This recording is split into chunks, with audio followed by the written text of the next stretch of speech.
Coming up on this episode of Nintendo Cartridge Society, 5 new Mario Kart racers. That's room for all our favorites. Joey, Ross, Monica, Phoebe, Rachel. What about Chandler? It's dangerous to go alone, so the Nintendo Cartridge Society goes with you.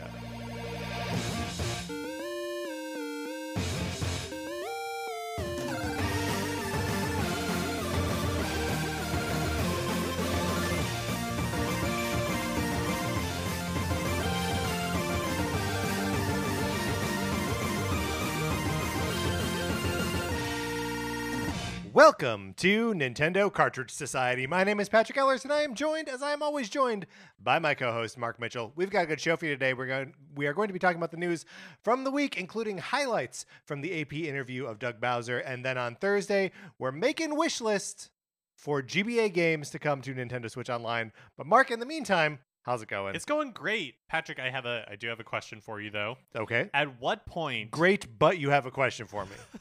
This is the one part of how it's going that isn't great, is you've got a question for me. At what point does a band, stop becoming the band? And let me kind of lay the scenario. So I use social media in very limited means, but one way that I do use it is to get updates from all of my favorite theme parks, right? Yeah, absolutely. And so at Epcot, they're having the Food and Wine Festival right now, and as part of that, they have an Eat to the Beat concert series, and Smash Mouth is performing at this concert series. Okay. But what I learned is that the only original member of Smash Mouth left is the bassist. Wait a minute. So Steven, whatever his name is, the lead singer of Smash Mouth, isn't part of Smash. Exactly, and so that's not Smash Mouth anymore. Well, that's why. And again, I'm not shaming Smash Mouth or anything. Right. That's just how the genesis of this question. It's a great question because I feel like the answer is different for every band, right? Because there are certain components of a band that you're like, this is what makes up this band. The Red Hot Chili Peppers, as long as Anthony Kiedis and Flea are playing music together, that's Red Hot Chili Peppers. John Frusciante in there, great. Whatever his name, Navarro, if he's playing with them, fine, but it could be someone else. It doesn't matter. I think the answer is different depending on who the band is. Yeah, I think that's fair. Who makes up the foundational, the Beach Boys. When the Beach Boys perform now, who even is that? Right.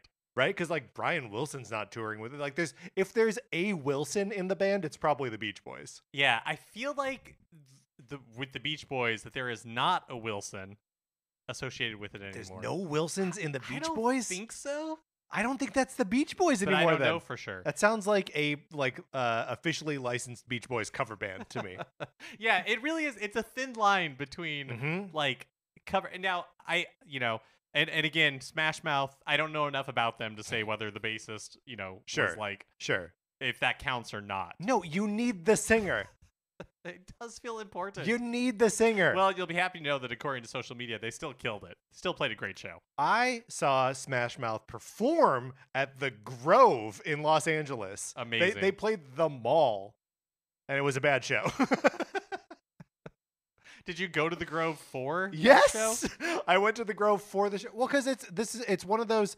I wouldn't consider myself a Smash Mouth fan. I did have maybe 2 of their CDs in high school, because that was adjacent to the kind of music I was listening to at the time. Which was the Squirrel Nut Zippers?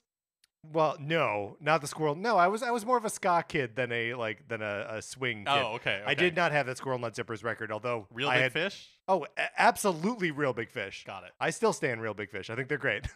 Their lyrics don't age well. But what ska punk songs from the early 90s do age well and respect women and aren't casually homophobic? What's my point? You were not really a fan of Smash Mouth, but it seemed like too much of a weird spectacle to not see them play at the Mall in LA. Yeah. Here's something you can do.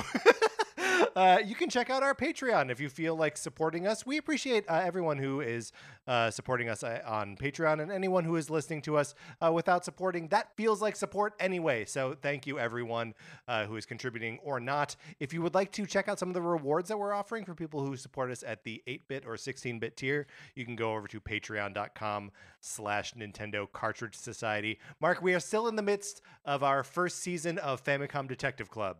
NCS Detective Club.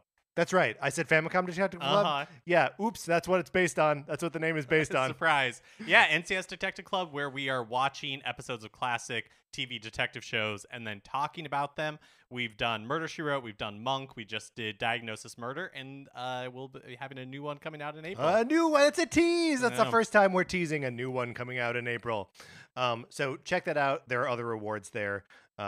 Y'all know how Patreon works. Also, we have a Discord, which is free for anyone, whether you are a patron or not. If you would like an invite, all you gotta do is email us at Nintendo Cartridge Society at gmail.com. People are always having good conversations about Nintendo stuff in there, sharing stories about what they're playing, talking about the news, all of that great stuff. So get in there. Mark, it's a great community. Amazing. All right, let's get into what we've been playing this week.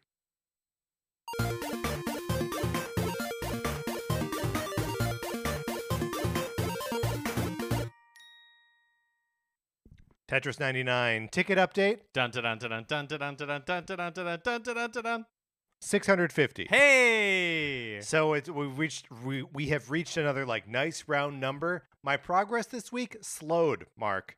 I am not clearing my 20 a week ticket. I don't think my quota. So I don't know how long this is going to take me, but I feel like I just got to 600 not that long ago, right? Right. Yeah. So tentatively, I think before we worked out the math that we were thinking July, and now maybe sometime in August. I mean, maybe. What's knowing that I'm aiming for sometime in July is a little bit of a weight off my shoulders, because that's so far away. Oh yeah, totally. You know what I mean? We'll probably be dead by then. Oh God willing. So I was playing today, and I had a goal of get 3 back-to-backs in marathon mode, back-to-back Tetris line clears, which is easy enough to do. But I was in marathon mode and I was doing this, and I got an all clear. Are you familiar with the all clear in Tetris? It's where you lay down a piece and it makes lines go away, and then there's nothing left on the board. It happens so infrequently. I almost never do it, and I was like, oh great, I know there's a thing that's get 20 all clears, which is not one of my goals. But I went to check on that icon to see if it had counted it. And it doesn't count if it's in marathon mode. It has to be in CPU or Tetris Maximus, or just the regular Tetris 99. So it didn't count. It didn't count, but it's still exciting to see an all clear. Very cool. I started Metroid Fusion. Didn't get that far into it. You got Metroid on the brain, boy. Yeah, I started Metroid Fusion, and I forgot that this game begins with a little, there's a little cutscene where Samus slams into a Metroid asteroid field, and then immediately does the thing where it's oh, yep, that's me. Bet you're wondering how I got into this situation. Oh, yeah. I mean, it doesn't actually say that dialogue. There's a record scratch, though, right?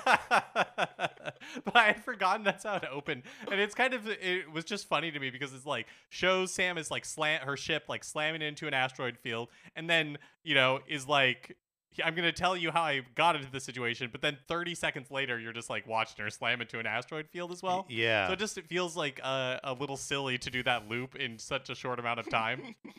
But I didn't get that far, as far as I planned to get, because I have been totally obsessed with this game that I had no idea about until it released, it's called Paranormasight, the 7 Mysteries of Honjo, which is a Square Enix game. Okay. That was part of the Japanese Direct, but was not included in the North American Direct. The timing was perfect. On last Thursday, we had talked about 6 memories of are like 6 years of the Nintendo Switch, 6 for Switch. That's right, in the style of 80 for Brady. And I mentioned that one of my favorite memories was Famicom Detective Club, and that like I would love a third game in that style. And this Paranormasight is scratching that same itch. It is a different, like, stylistically and also content-wise, pretty different from Famicom Detective Club, in that it deals with more like paranormal things. It's like a paranormal tipping into horror, like point and click adventure game. Okay. And is there a Paranormasight series that this is a part of? I think it's the first. I think it is a new like title that could potentially become a series in the future. Sure, they're calling their shot. Right. Horizon Zero Dawn exactly, style. Yeah. If Ballistic X versus Sever style. Like if it does well enough. I am really loving it. And but I am hesitant to say anything about it because I went in basically knowing nothing other than I guess the writer of it has written like a lot of these sorts of games in Japan, and is like very well regarded.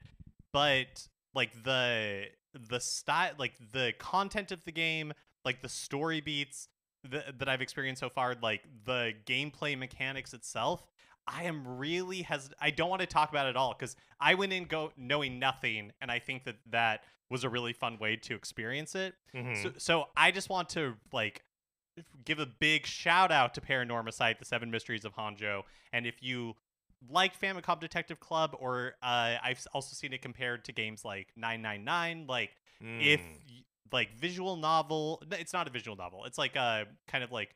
Yeah, Famicom. What would you call that? Like those sort of like point and click adventure games, for lack of a better term. Yeah. I mean, then they're like more narrative driven than anything else. Yeah, it's not like point and click adventure like Monkey Island. Right.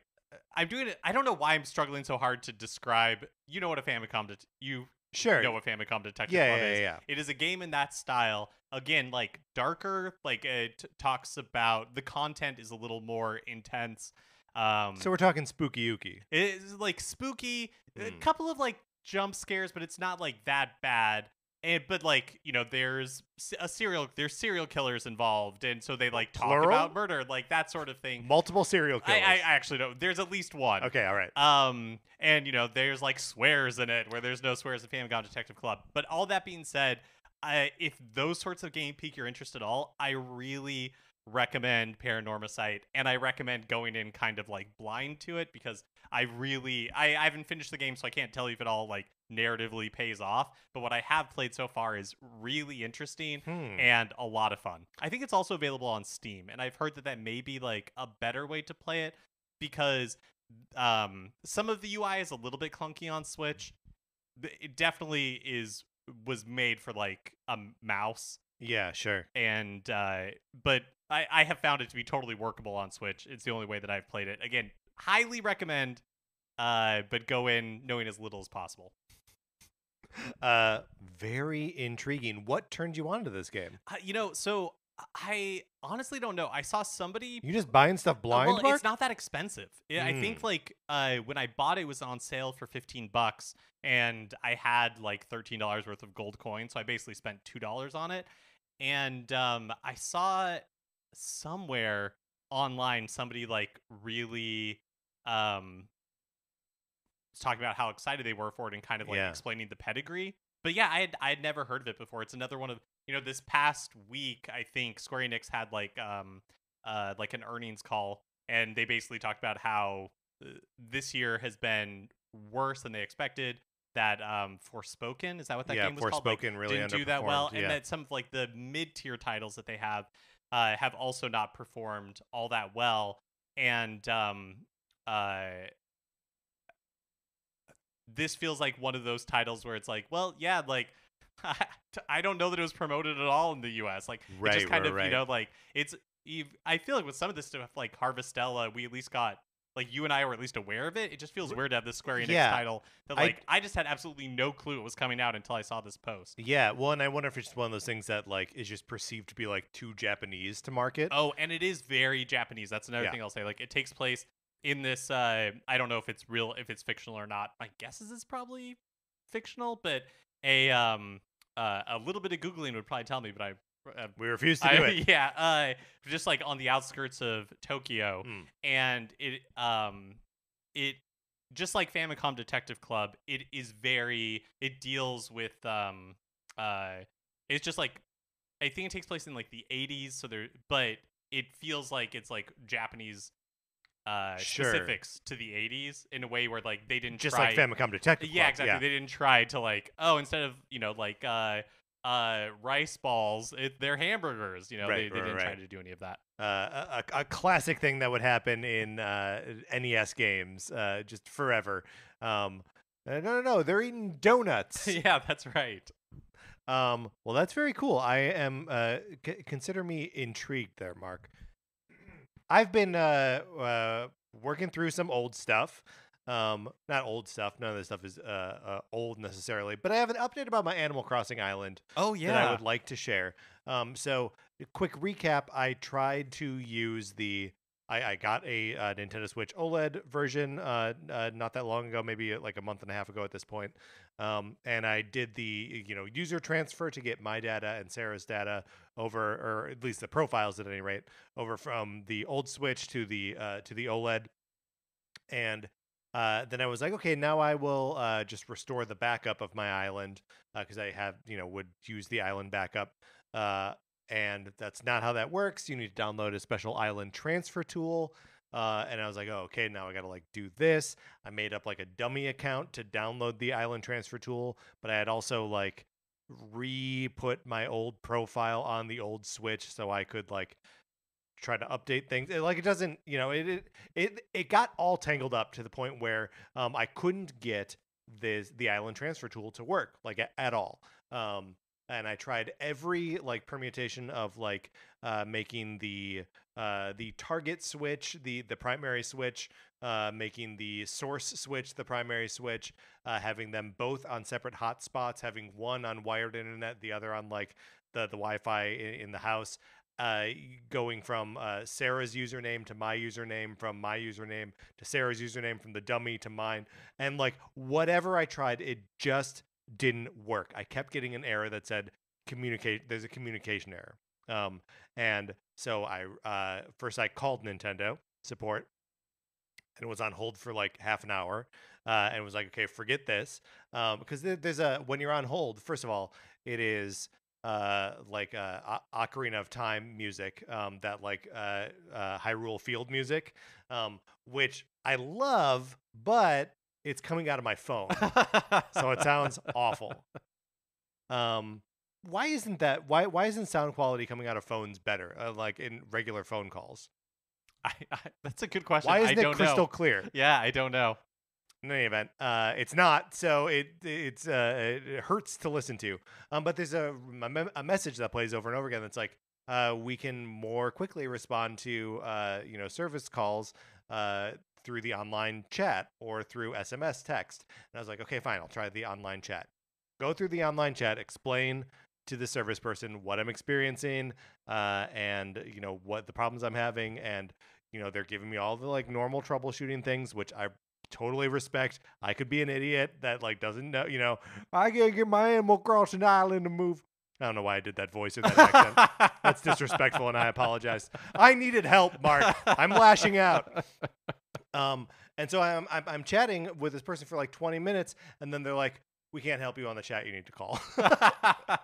So I call Nintendo again, and this time I'm on the phone for 45 minutes. I eventually get transferred to a manager who is like, okay, what we're going to do is we're going to restore from your island backup. This is a process that's normally reserved for when your Switch has been destroyed or stolen. So it's not intended to transfer from one Switch to another. All it does is rescue the backed up version from the cloud. And they were able to do that. And as soon as they discovered that was like the course of action they needed to take, I had my island back in like 5 minutes. Oh, wow. It was miraculous. It was just on my Switch. And then like I was able to sign in as me, Sarah was able to sign in as her, and I'm not sure that her data should have carried over because she doesn't have a Nintendo like my NSO subscription is just me. It's not a family plan. Yeah, I have no idea how that works. I have no idea how that works. It did, and my island is now safely back on my Switch. That's great. I mean, super weird and frustrating that it took that you had to jump through those many hoops in order to get it to work. But great that you were able to recover your island. Yes, and then I brought it. Sarah was in the bedroom. I brought it into her and was like, "Look, I did it. I fixed it." And she was like, "Yay!" And she played it for like 15 minutes and then put it down. I don't expect we're gonna go back in to Animal Crossing anytime soon. But the important thing is that you could. Yes, and I can again. So the next time I'm like, I want to see what Sherb's up to. I can check. Yeah, absolutely. I'm still playing Fire Emblem Engage, a game I still love, but it's so I keep getting distracted by things within the game, right? So I'll play like a chapter or two of the main story. Like every week, I get through maybe 2 of these chapters, and then I do like the Divine Paralogs, which are either part of the DLC. So I'm getting like new emblems that way, or these other little quests where you can max out the bond level with the existing emblems. So those things, and then there's also this like challenge mode thing that's available as part of the Somniel called the trial the Tower of Trials. And there's the rewards for doing it are you get these things that let you modify and augment the emblem weapons. So the special weapons that your characters use when they engage with the emblem, right? And they're big boosts too. It's like, like +10 to attack or something like that. So making these special powers all the more powerful. And I was like, I want to chase that down. And these trials, I did one, and it's 3 separate maps. And you get to bring in a crew of 8. And you just have to it carries over from one map to the next. Any health that you lose is consistent into the next map. Anyone that dies stays dead into the next map. No one stays dead overall. Like it's not a permadeath situation. But it takes a long time to get through one because three battles, even if they're short battles in Fire Emblem, means you're playing the game for like at least an hour and a half, probably closer to 2 or 3 hours. And the rewards that I got for doing this one trial were so minimal that you need something like 10 orbs of one kind to add an augment to one of these weapons, and I got 1 red orb, 2 gray orbs, and a blue orb, and I was like, what? Wait, if the rewards were greater, I would be so much more inclined to go back and really grind on it. But it's just gonna take forever. That reminds me of the in Splatoon 3 when you're doing Salmon Run, and there's the giant salmonids or whatever they're called, the mega ones at the end. And the more damage you do, or when you defeat them or whatever, you get different colored shells. Yeah. And they're and you can use those shells to buy new outfits for Salmon Run and that sort of thing, but they're so stingy with the drops. Right. I don't know what it is. It's I'm not I guess they don't they don't want you to use it? Well, especially, and I can kind of maybe sort of understand it in Splatoon 3 where there's it's an online ecosystem, but in Fire Emblem Engage where you're just doing it for your own pleasure, yeah, I don't understand the point of being so stingy. Well, and if it even just gave me I was gonna say double that would be meaningful enough, but I think it really needs to be triple the rewards, and even then if I have to do 3 more trials before I can upgrade anything, get out of here. I guess maybe they don't want. See, it's one of the, again where it's do you want me to engage with this or not? Do you want me to engage with this exclusively? Yeah, maybe they don't the weapons are too overpowered, so they really want you to have to like work for them. Okay, but then I just don't understand the point. Yes, indeed. So like there's one of the things I really like about engaging with the Divine Paralogs as I'm playing, and especially the DLC ones as I'm playing, instead of like at the end after I've completed the main game, is that then I have these resources to go through the rest of the game, right? Like I can put them to use. I can take on these greater challenges within the main game by having this other stuff with me. And that's the same reason that I was like, it would be fun to upgrade some of these divine weapons, the engage weapons, whatever they're called, emblem weapons. So I could use them in battles, but I like it seems like this sort of like end game stuff where it's like, oh, that's when I don't have anything else to do, so I may as well grind. But it's like, to what end? What am I going to use those weapons on? I find it to be a frustrating experience, and I won't do it again. So I'll just continue making my way through the game, which is super fun. Mark, I also started playing using Pikmin Bloom. Okay. Connor McCabe and I were having a conversation about just games that we're playing. Friend of the show. And Connor mentioned that he was getting into using Pikmin Bloom when he goes on walks or goes for runs. And I was like, I need to be more active. I will download Pikmin Bloom onto my phone again. I think I had it before, but you know, who remembers? And it's charming. I'm having a very good time. Like going on walks, and like I like to keep the app open so it plays the music. I wish there was a way to make it keep playing music even when I like dull the screen. But especially when you're planting flowers, there's this little piano ditty that plays. It's like dun dun dun dun dun dun dun dun. That is just very charming, and I love it. So remind me how Pikmin Bloom works like this. It works where you have a crew of Pikmin that follow you around, and you can grow more Pikmin that like you plant them, then you take a certain number of steps, and then they can be plucked from the pot that you planted them in. You can plant flowers as you're walking, which, as far as I can tell, only makes the area more like harvestable for your Pikmin the next time you come through. You can also choose to play with other people, so that like if people are planting flowers in your neighborhood, your Pikmin can collect more nectar from those. And that's kind of like the AR component to it. Yes. Right? Like the Pokemon Go-ishness yes. of it is that you're like in the app when you're walking, it's showing you like a map of the area you're in, right? Yes. And you can see where there are flowers and where you're planting flowers and stuff like that. But like you can also, if you want to turn on the AR mode, you can see your Pikmin in the real world. Oh, I see. And you know, you can interact with them that way and like feed them nectar, pick the little petals off their head to, you know, plant flowers later, and whatever else you can do with the Pikmin. So you can either do that in the real world or just in like a, you know, generic green field.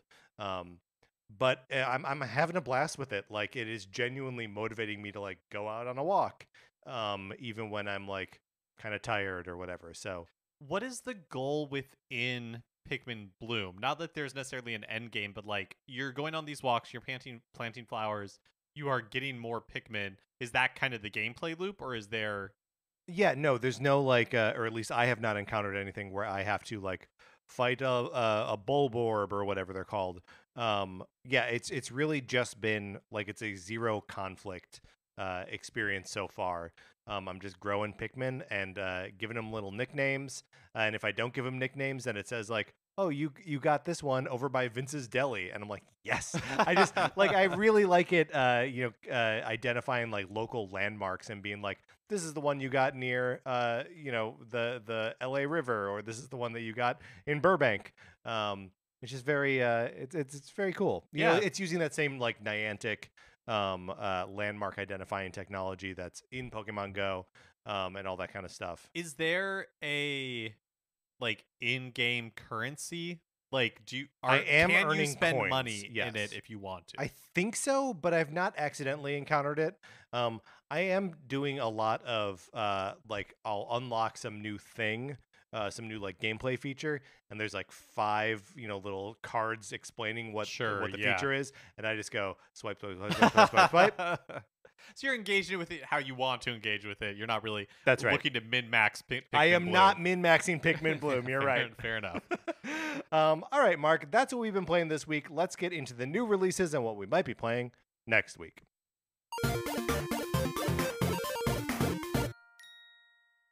I'd say the big release this week is on Friday, March 17th. Bayonetta Origins, Cereza, and the Lost Demon is released on Switch. For which there is a demo currently available. So if it sounds like a game that you might be interested in, you can spend a little time with it before buying it. Do you have any interest in Bayonetta Origins? I don't personally. Yeah, me neither. It sounds like it's a cute concept, and like everything we've seen of it, for whatever reason, just like not really being a fan of the main Bayonetta series, has me like totally checked out. Yeah, I feel the same way. So there we go. But I'd be interested, in impressions if any of our listeners end up picking it up. Yeah, and like from Bayonetta fans too, because like this is such a different style of gameplay, especially because Bayonetta is such like an action game. I wonder if there is like a type of Bayonetta fan that likes the game world but wishes it was a softer kind of game. I'd be interested to hear it. So write in if you are interested in picking up this game. Nintendo Cartridge Society at gmail.com. All right, Mark, let's close out the new releases. Which brings us to a regular segment on our show. It is time for 433. In 1952, American composer John Cage wrote a piece called 433, wherein a performer or a group of performers didn't play their instruments for 4 minutes and 33 seconds. For the purposes of this show, our instruments are talking about Nintendo. So, for the duration of one performance of 433, Mark and I will talk about something not at all Nintendo related, thus fulfilling the contract of the piece. Mark, the Academy Awards were this weekend. I thought we would take an Oscars-related quiz. The Chicago Sun-Times wrote a quiz relating to this year's Oscars, and so I thought we would just go back and forth and try and answer these questions. Perfect. So I'll read this first one. Which of the following is not true? Multiple choice, Mark. Which of the following is not true? Okay. A, if Steven Spielberg wins Best Director for The Fabelmans, he'll become the oldest ever winner in that category. If Judd Hirsch wins Best Supporting Actor for The Fabelmans, he'll become the oldest ever winner of that acting Oscar. C, if John Williams wins for Fabelmans, so this is for score, he'll be the oldest one of those. And D, if Austin Butler wins Best Actor for Elvis, he'll be the youngest ever winner for that category. So Spielberg, oldest director. Judd Hirsch, oldest supporting actor. John Williams, oldest score. Austin Butler, youngest best actor. Do you have a guess? My guess would be it's either Judd Hirsch or John Williams. And John Williams is 91 or something. So I'm going to guess it's C. I'm going to guess it's John Williams. It's got to be John Williams. The answers are at the bottom. Mark, why don't you start looking at number 2, and I'm going to scroll all the way down here. Okay. Yeah, the way this quiz is proctored is really insane. So D.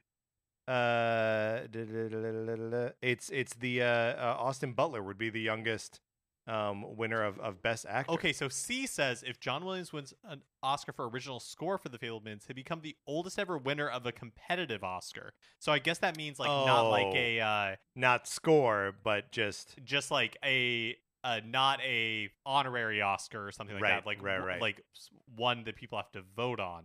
Well, now I want to know who's the oldest. I'm going to look it up while you read the second question. Here's number 2. Avatar: The Way of Water is the Best Picture nominee 13 years after the Best Picture nominated Avatar. Which movie and its sequel were Best Picture nominees released further apart? Is it A, The Hustler and The Color of Money, The Godfather Part 2 and The Godfather Part 3, Top Gun and Top Gun Maverick, and Toy Story and Toy Story 3? Sorry, I was Googling. I spaced on most of that question. Okay, Avatar.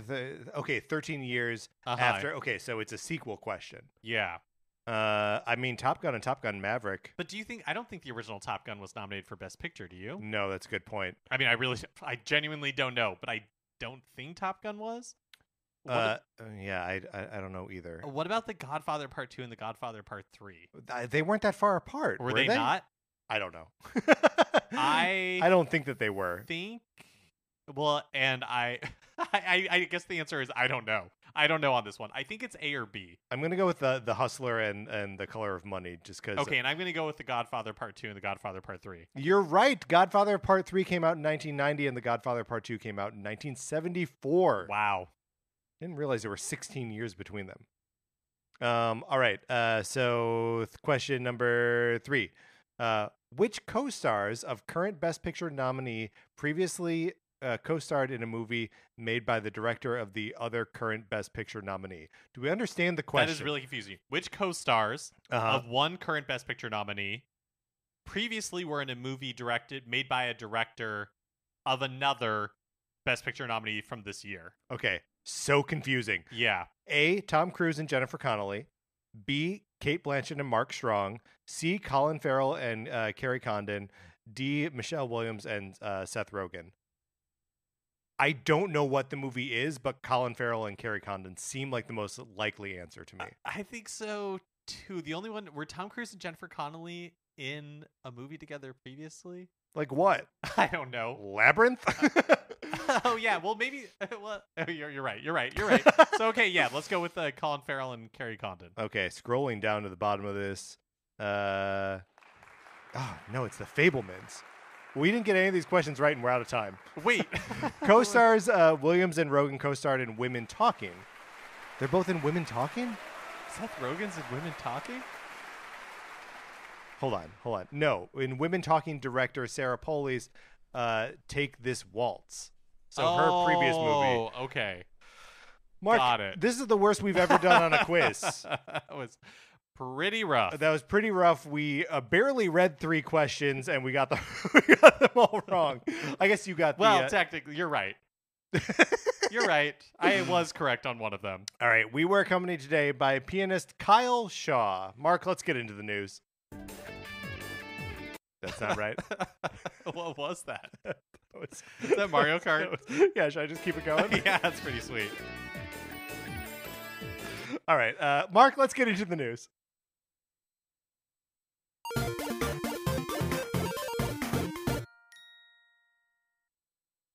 So, if there's a successor to the Switch coming anytime soon, Nintendo is not tipping their hand.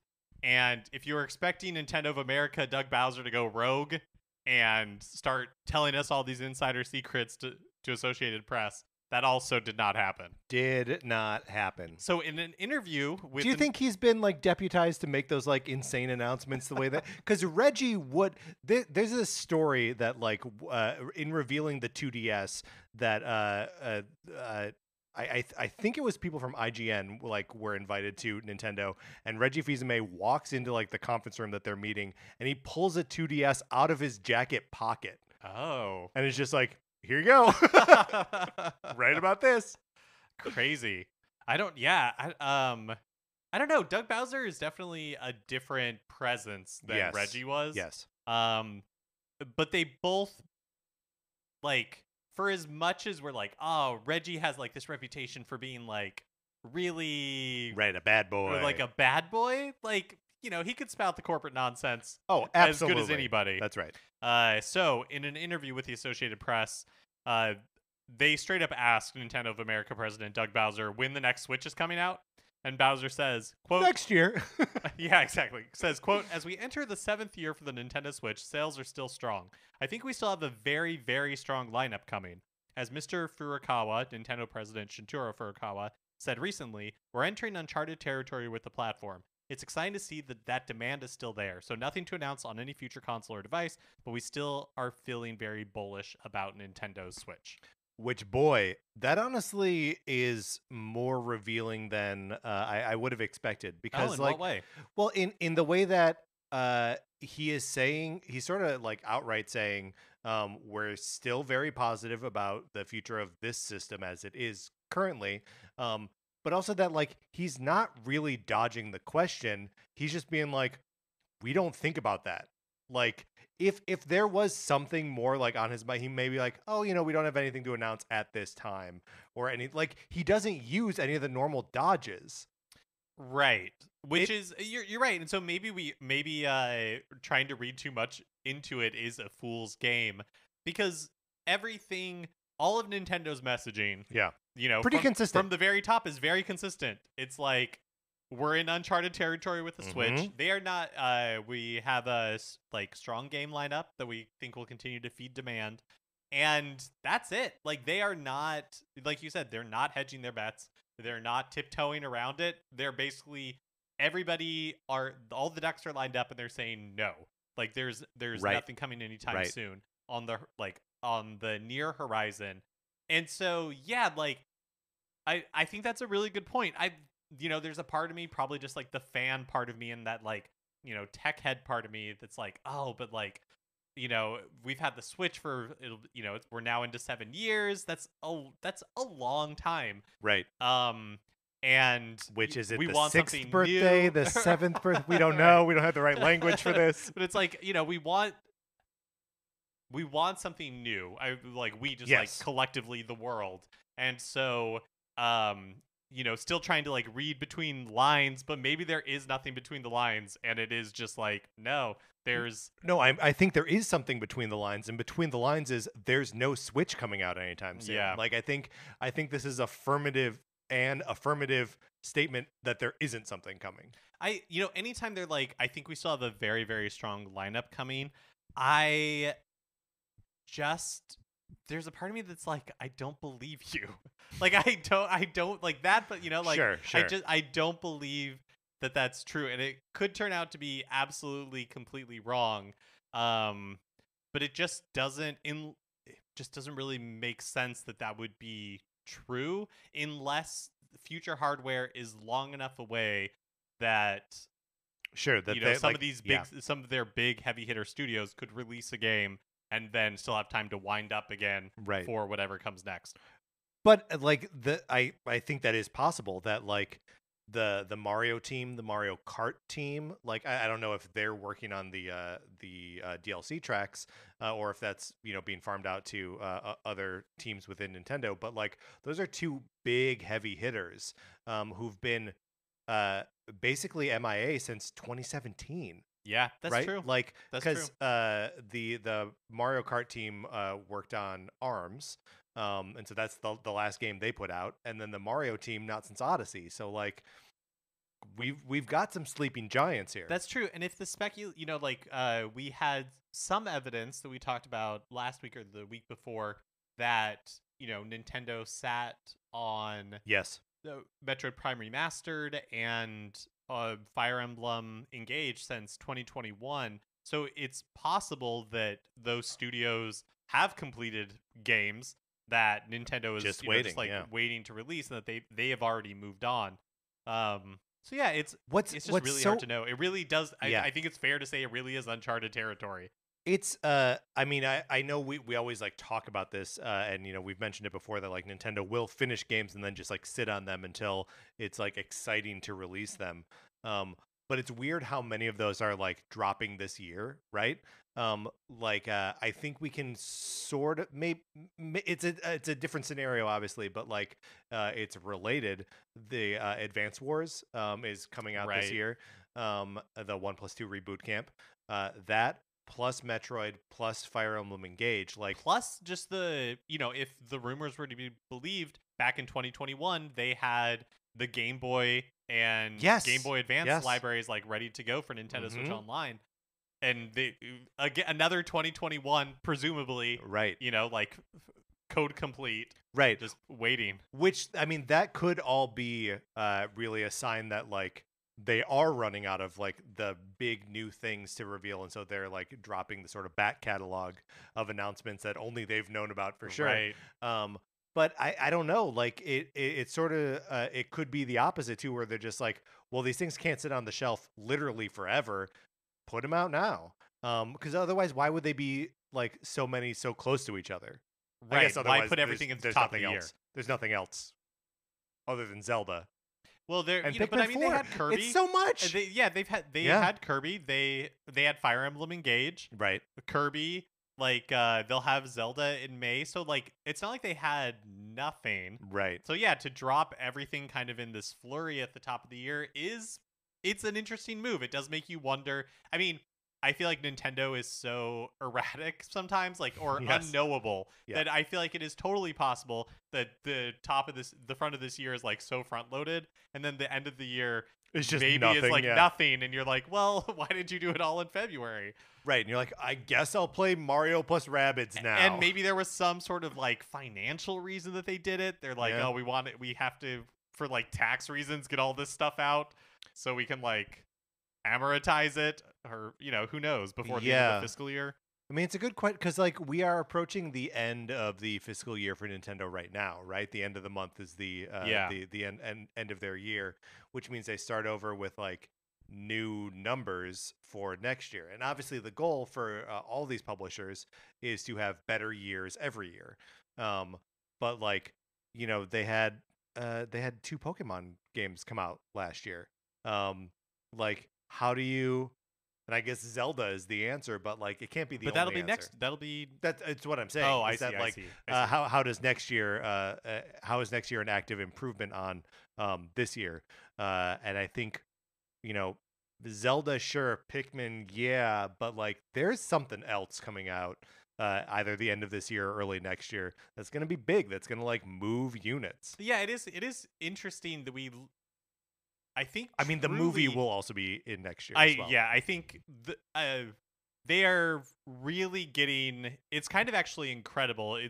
I feel like a lot of companies talk about synergy and all that kind of stuff, but Nintendo is really lining their ducks up for the launch of this Mario movie to make sure that anybody who is like aware of the movie and that because of that, whether they see the movie or not, they're aware of it.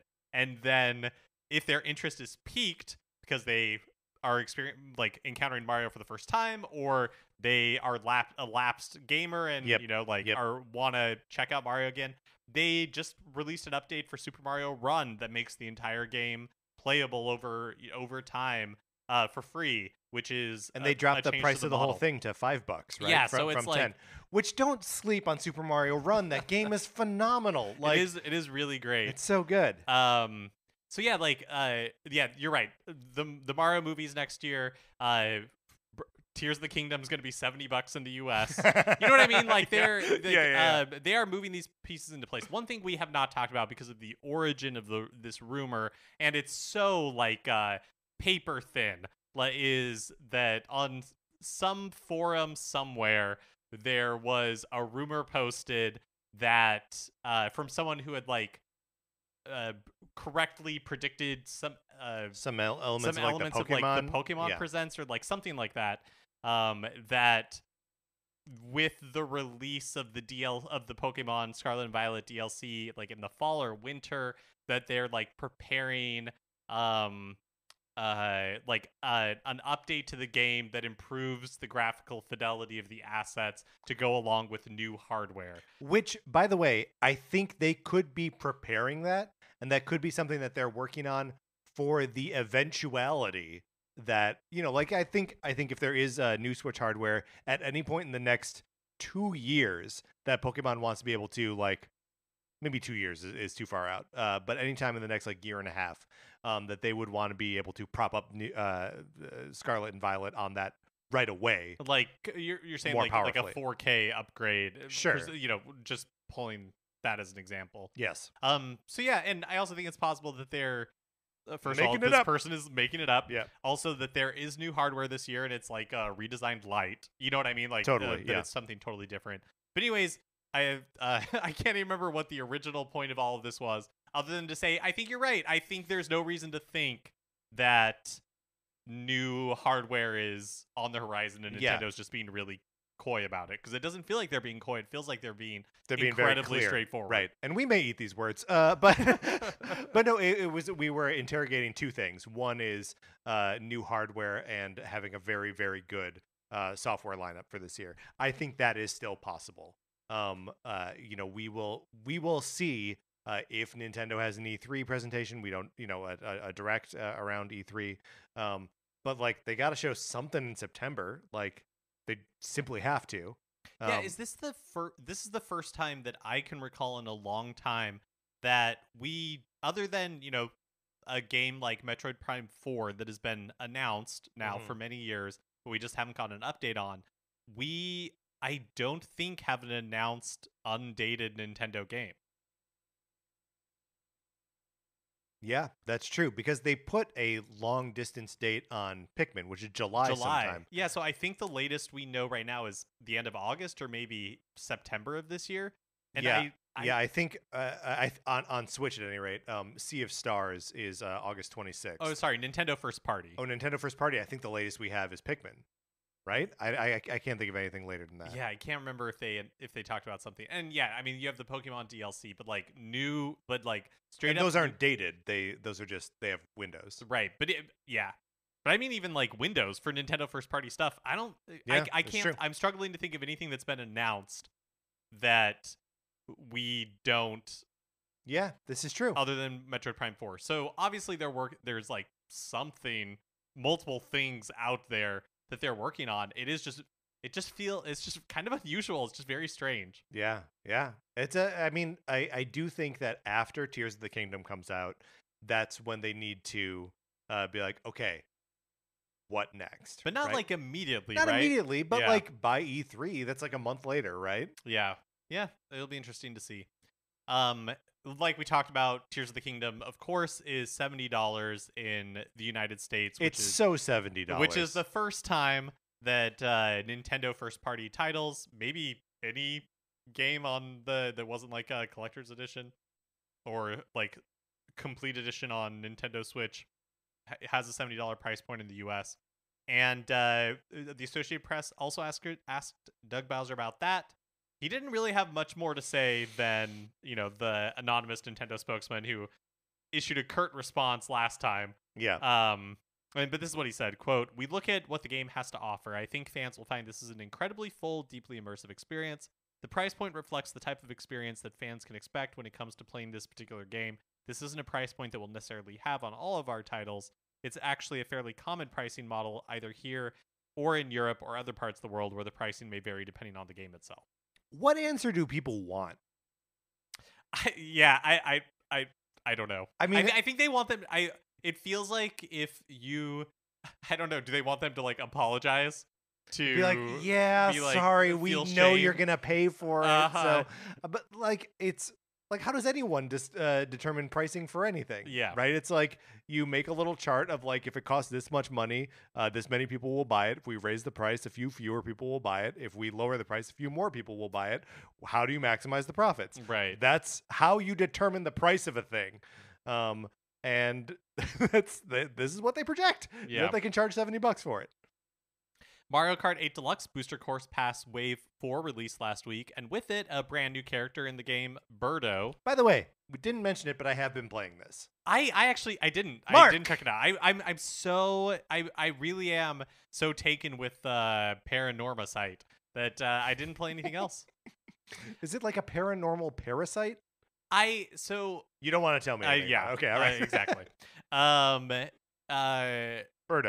Birdo. With that update, the character select screen now shows icons for 5 more mystery characters. There's like a new column. One is Birdo, and then there's like 5 question marks underneath it.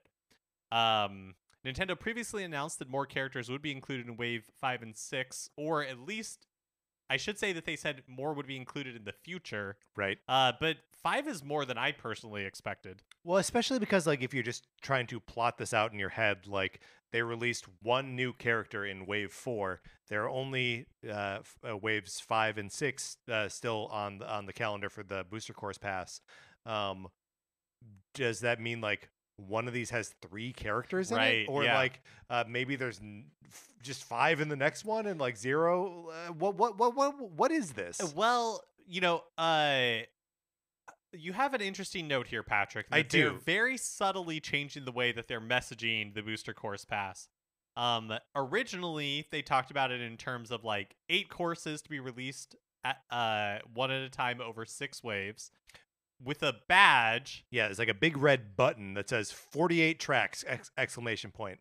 Now that same badge says over the 48 tracks it says waves 1 through 6, which sort of implies you'll be getting in waves 1 through 6 48 tracks.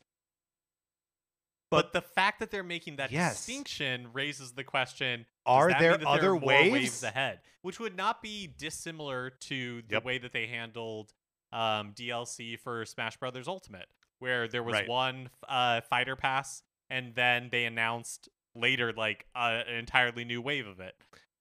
There's also like the Mario Kart 8 Deluxe Booster Course Pass sort of replaced in the sort of Nintendo publicity cycle the Smash Brothers Fighter Pass thing, right? That like it was just these sort of like ever-present at some point they're going to like add new content to this game and everyone will check in on it, and it's like one more beat to be like, oh yeah, you should be going back and playing your Switch, playing these games that you've already played, maybe spending a little more money on it if you haven't already paid for like the pass or whatever, and by the end of this year the Booster Course Pass will be up, right? And it's that, and then like what do they come up with like another thing like this for what game, you know? Or do they just do it again? And obviously, we're going to be running out of tracks at some point here. When this is all said and done, there'll be 96 tracks in Mario Kart 8 Deluxe. But like they keep adapting tour tracks. True. And Tour keeps creating new tracks. So and Yoshi's Island is a brand new track. Yeah, that's true. So like there's no rules. There are no rules it could be here. Anything. Any guesses as to, because similar to tracks, it feels like we're kind of exhausting the roster of returning Mario Kart characters. I guess there's Diddy Kong. Diddy Kong, I think Pauline makes a lot of sense. Not that she's in other Mario Kart game or too many other Mario Kart games. She's in Tour for sure. But like, yeah, I mean, you start to get like kind of esoteric after that, like a Wiggler, PD Piranha, that Queen Bee. Oh yeah, Dr. Goomba Tower. Dr. Goomba Tower. Oh wait, no, sorry, not a returning character. Not a returning character. Yeah. But so obviously whoa, we want to put Stanley the Bugman in there, Donkey Kong Jr. I guess Donkey Kong Jr. could, right? Because that technically would be a returning character from absolutely Super Mario Kart. But yeah, it just feels like they've really. I would have to go back and try to like look at previous rosters. It just feels like kind of like Ultimate. They've kind of included so many characters already. Well, then unlike Smash Ultimate, I don't know. Like there are definitely diminishing returns to the characters you're playing as in Mario Kart. Right? Yeah, Birdo's a good one, but some of them you're like, yeah. I mean, I will agree with you that Birdo is a good one, but also I don't care. Like the difference between the way the characters play is so minimal. Like you have the different weight classes and like those are genuinely different, but it means that there's like functionally like 9 different characters in Mario Kart 8 Deluxe, and beyond that, like you're not adding Minecraft Steve, right? And then it has like a whole different way of interacting with the game systems. It's not even like adding another Fire Emblem character and then like you get whatever, little elements of that game. Or, you know what I mean? Like, there's just not that big a difference between the characters in Mario Kart 8 Deluxe that like adding another one is like genuinely additive. It's just sort of cosmetic. It's like a skin. Yeah, I see what you're saying. Which like is fine and cool, and I'm excited about it too. But like, no, I'm there for the new tracks. Yeah, totally. We haven't really talked about Microsoft's attempt to acquire Activision Blizzard recently. So we didn't talk about the fact that a few weeks ago, maybe like a month or so ago at this point, Microsoft and Nintendo officially signed a 10-year contract for Call of Duty to be on Nintendo hardware if Microsoft were to successfully acquire Activision Blizzard. And I believe at the same time a similar deal was signed with Valve. Microsoft is kind of like taking these steps, trying to ward off a challenge to the acquisition that is pending in the UK and Europe. Right. And that is largely like the sort of oppositional our argument to Microsoft is coming largely from those governments, but also from PlayStation, who's sort of like actively representing the other side as sort of like the aggrieved competition. Yeah, exactly. So really, Call of Duty is, as I understand it, I truthfully have not been following this like super closely, so I apologize if I'm getting some of the nuance wrong. But as I understand it, Call of Duty has really become kind of like a flashpoint in the in like the arguments one way or the other, where some of the governing authorities are saying like Call of Duty is so big that if that becomes exclusive and is not on like PlayStation anymore, like Microsoft owns it and then decides to just put it on Xbox, that like constitutes a monopoly in and of itself, because Call of Duty is such a massive franchise. And so, and Activision Blizzard is also such an enormous publisher / like set of studios that like it is a huge, like Microsoft is attempting to make an acquisition here that is so big that like Sony would not be able to put up that same amount of money to buy the same studio. Like it is literally using money in a way that Sony cannot. So in the UK, the Competition and Markets Authority, who has to approve the deal, posted its initial findings and basically said that like the Switch stuff in this is so minor compared to everything else. Yeah, because they don't even really consider Switch to be like Nintendo to be a competitor in the same space as Nintendo and as Sony as Microsoft are. But it's this part that's relevant to the show and kind of interesting to me. So basically, the Competition and Markets Authority said that a cloud version for Switch isn't the same thing as a version that's running natively, and so wouldn't necessarily counter their competition concerns. So Microsoft, in their response, is saying that they're confident that they could get the game running natively on Switch. Do you think that means anything though? Like, or is this like along the same lines as like whatever PlayStation is saying about how much not having the Call of Duty on their platform would like hobble them financially? Like, is it the same sort of bluster? And that's kind of, from my perspective, just on these acquisitions in general, is that at least in the US, it doesn't really feel like companies are allowed to make a lot of promises. Like they can say, oh, we're confident. This is just an example that, oh, we're confident that we can get Call of Duty running on the Switch. And then as a way to try to get these deals approved, but there's no like enforcement mechanism in the US to be like, okay, but you didn't.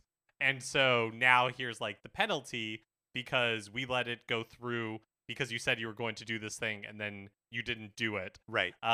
It doesn't really, it feels like in the US anyways, that the way that these deals work is that up front they might have to make some concessions, like sell off this piece of it or something like that. But then afterwards, once it's done, it's done. There's nobody following up to be like, oh, you said you were going to do this thing and you didn't. Right, which is why the concessions have to be something like that that's like monetary or structural, because if it's just like a promise like, no, we're pretty sure we can get it to run on Switch. Right, yeah, who's going to enforce that? Right, yeah, exactly. Especially with like, the turnover at like the top of the federal government that like, you don't know who's going to be in power from 4-year period to 4-year period, and so like enforcement of any of these things, especially as far as regulations are concerned, is just so malleable. Yeah. So it'll and that's the case in the U.S. It's a little bit different, I think, in other parts of the world. And so I don't know. It's been interesting to observe kind of like the online discussion around this acquisition, and I think it should. They're trying to close it by the end of June, I think. So wow, it seems like there should be some sort of decision made fairly soon. So it'll be interesting to see what happens there. Mm-hmm. We also haven't really talked about the Lego Mario sets recently, and I'm honestly not sure if that's because stuff has been released for it and we just didn't talk about it, or if it's been a while since a new set has been announced. I've stopped flagging Mario or Lego Mario updates as I see them when I'm gathering the news, and to peek behind the curtain, we're just sort of like a free for all. Like whoever feels like doing the news, whoever gets to it first gets to write up the news.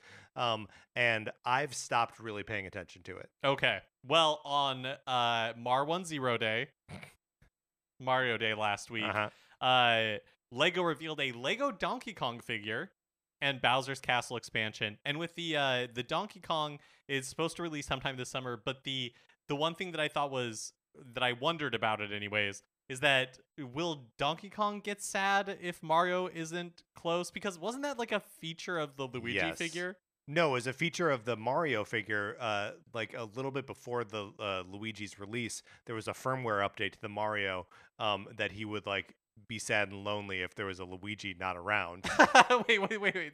That's so much worse. Because then it's like if you don't buy the Luigi, you just sometimes have like a sad, despondent Mario figure. Yes, that's what it was. That's really funny. I did not realize that was the case. Be interesting to see if that's maybe Donkey will, maybe Mario will be sad. Maybe he gets stressed out if you do have a Mario around. Yeah. I don't know. But the Bowser's Castle one will release later this year. August 1st is the release date for that. Capcom's Ghost Trick Phantom Detective is releasing June 30th, which I am very excited about. It's a remaster, maybe, of the Nintendo DS game. Announced at the last Nintendo Direct for sometime this year, but now we know we don't have to wait too long. This is another one I really encourage people to check out when it drops. And because it is a remake / remaster, whatever, reconfiguring of a DS game, it means that they did have to, like actively account for the second screen and the touch-based controls, like stylus-based controls. So, not that I'm very familiar with the original Ghost Trick, but I am very invested in the idea of like how do we preserve these dual screen games. Yeah, Ghost Trick, I mean, you do all the puzzle solving on the bottom screen while there's action taking place on the top screen. So it will be, although I played it on the I had it on the Nintendo DS, and then after I got rid of my DS, it was released on iOS. And so I had it on iOS, and so it's a solved problem. Sure, yeah, but I mean on iOS that's at least you could do the touch screen is totally. pretty just like built into that experience. The Switch obviously does have a touch screen, but like it seems like they've really shied away from making that a necessary part of really any game on the system. So it'll be interesting to see what the workaround is for that. Yeah, definitely. And then finally, the last Super Mario Brothers movie trailer premiered last week in a special Nintendo Direct. And they got the entire cast, or at least the like main headline cast, right. And they got four of them together in one room and two of them together in a different room.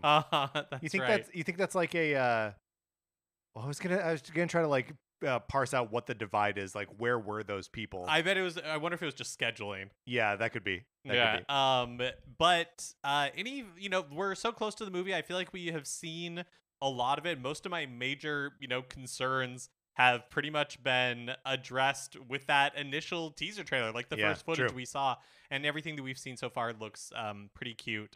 So, but any final impressions before it comes out in just a few weeks here? No, I mean, but between the three big trailers that we've gotten and like the sort of like TV spots that are kind of dribbling out everywhere, I am a little worried that we've seen too much of it. The movie's only an hour and a half long, right? You feel like if we put all the trailers, that's right, like back to back to back, we can piece together this whole movie. No, but I mean, maybe we've seen like 8 minutes of the movie. Yeah, I'm not sure. Like a tenth of the movie. Well, I'm just hoping that they're keeping like a big Bowser musical number secret. Oh my gosh, that's all I that's hope. Right, I forgot. I don't need Chris Pratt singing. I don't need like Anya Taylor-Joy singing. But I do need Charlie Day singing, and I need Jack Black singing. That'd be a lot of fun. Yeah, I mean, let's. I don't know. We have our tickets now. We will be giving, or we will be making an episode of this show about the movie to release on the Thursday after the movie comes out. So like, I don't know, the sort of like train for it's actually happening. It's actually like coming. Like that has left the station. Yeah, it's real. It's real. And Mark, I gotta say, I'm starting to like dip back into the like, wait, but what if it's annoying? Oh, really? I respect that, but I am totally on the I'm totally on the opposite side. Totally on the opposite side. It's just like, right. No matter what this is, I just truly don't believe it's gonna be bad. Yeah, maybe it won't be bad. I mean, it's interesting to see, like as they reveal more stuff, what like. Because I'm trying to anticipate like what will be the hook of it, or like what actually gets its claws in like the culture about it. And you know, like this most recent trailer has like the thing with like the little Luma being like all morose in that cage and talking about the sweet release of death. And it's just like what's the thing, right? Totally. Because there's gonna be a thing, uh-huh. And then we'll get like a spin-off movie about the Spinies, or you know that morose Luma or whatever. And I just want to know what the thing is. Yeah, no, absolutely. It seems like this could be a big enough cultural moment that it could have its own momentum to something else. And it'll just be. You know, we're talking about the year that Nintendo is having, and all this stuff around games and like their future as far as games are concerned. But like, I think this will really be a proving ground for how well they exist in this other space. I know. The stakes feel big. They do feel really high, and it feels like Nintendo is aware of it and is preparing to capitalize on it, on its presumed success. And really, it feels like there's no reason this movie shouldn't do well. I just hope that it's fun. Here's the thing, is that like I think we are to a point now where even a big movie, even something that like has this amount of hype behind it, and I'm sorry we're talking about this for so long, but that even something like this, even something that feels like it could be a sure bet, right? Like great IP, hype building up around it for so long, still needs to be good, or it can start to fail at the box office, right? Like at least good enough. At least good enough. Like it's one of the things. All these things are relative. But like that's what we're seeing with Ant-Man right now at the box. That like Quantumania is on track to make less money than the first Ant-Man movie. I know we've had a pandemic in there and like some Avengers fatigue, whatever. But like it's because that movie's not that good and people aren't like going back to it, or like people are hearing that's not good and then they don't go. If the Super Mario Brothers movie hits that same like low level of quality, people won't go to it. You just don't think that's possible. I really don't. I feel like I know it's a new kind of like medium for Nintendo to be playing in, but it just feels so important to the future of Nintendo, and like having Shigeru Miyamoto involved this closely. Like I think they understand the stakes of what they're doing. And I will just be shocked if it's not, like, enjoyable. Well, we will know in just a couple weeks. All right, Mark, let's close out the news. All right, that is going to do it for this episode of Nintendo Cartridge Society. Oh boy, what was that? I just wound up for something and didn't have anywhere to go. Follow us on Twitter. I'm at Patrick_Ellers. Mark is at MKE Mitchell, and the show is at Nin Kart Society. We have a Discord where you really should be hanging out, talking about Nintendo stuff. Email us for an invitation, Nintendo Cartridge Society at gmail.com. Anthony DeLuca made our logo. Our theme music is provided by 8-Bit Betty. You can get more of his music by going to 8bitbetty.com or by listening right now. For my co-host, Mark Mitchell, this is Patrick Ellers saying thank you for listening.